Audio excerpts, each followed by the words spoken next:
fainting, syncope, partial or complete loss of consciousness with interruption of awareness of oneself and one's surroundings. When the loss of consciousness is temporary and there is spontaneous recovery, it is referred to as syncope or, in non-medical quarters, fainting. Syncope accounts for 1 in every 30 visits to an emergency room. It is pronounced syncope.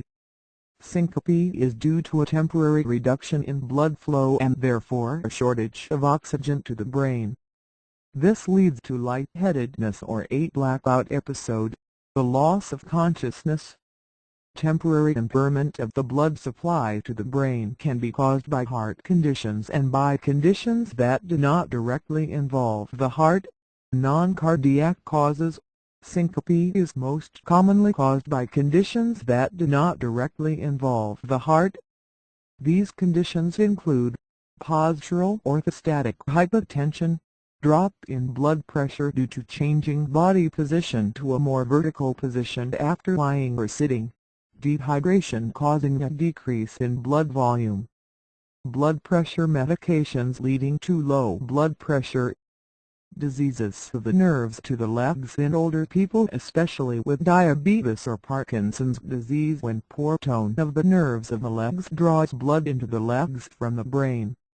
High altitude, brain stroke or near stroke, transient ischemic attack, the migraine attack, fainting after certain situations. Situational syncope such as blood drawing, urinating, micturition syncope, defecation syncope, swallowing syncope or coughing cough syncope that trigger a reflex of the involuntary nervous system, the vasovagal reaction that slows the heart and dilates blood vessels in the legs and cause one to feel nausea, sweating, or weakness just before losing fainting.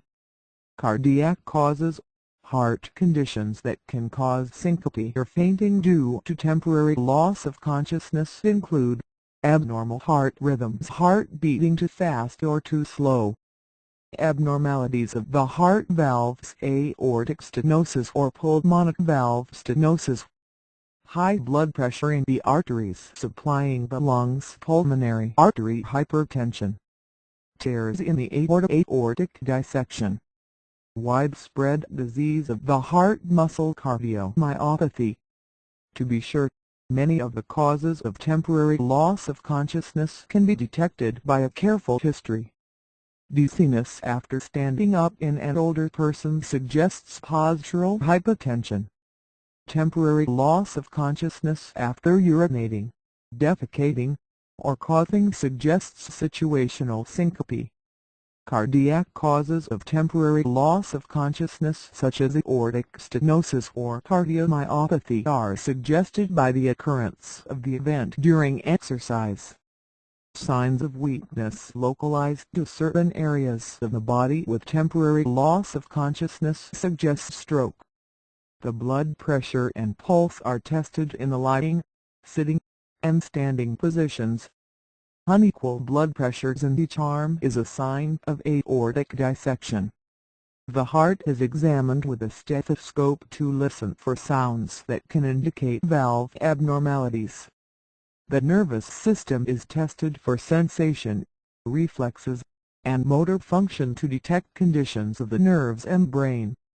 An EKG is done to check for abnormal heart rhythms. Other tests may include echocardiograms, rhythm monitoring tests, heart event recorders, and electrophysiologic testing for abnormalities of the heart's electrical system. When heart conditions are not suspected, tilt table testing can be used to detect causes of temporary loss of consciousness. Tilt table testing involves placing the patient on a table with a foot support.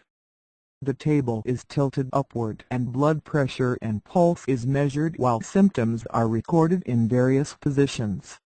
No treatment is needed for many non-cardiac causes of syncope such as postural hypotension, vasovagal reaction, and situational syncope. The person regains consciousness by simply sitting or lying down. The person is thereafter advised to avoid trigger situations, to not strain while eliminating, to sit when coughing, to lie down for blood drawing, etc. Older people should have their medications reviewed, and caution is advised to slow the process of changing positions from lying to standing. This simple technique can allow the body to adjust to the new position as the nerves to circulation of the legs adjust slower in older persons.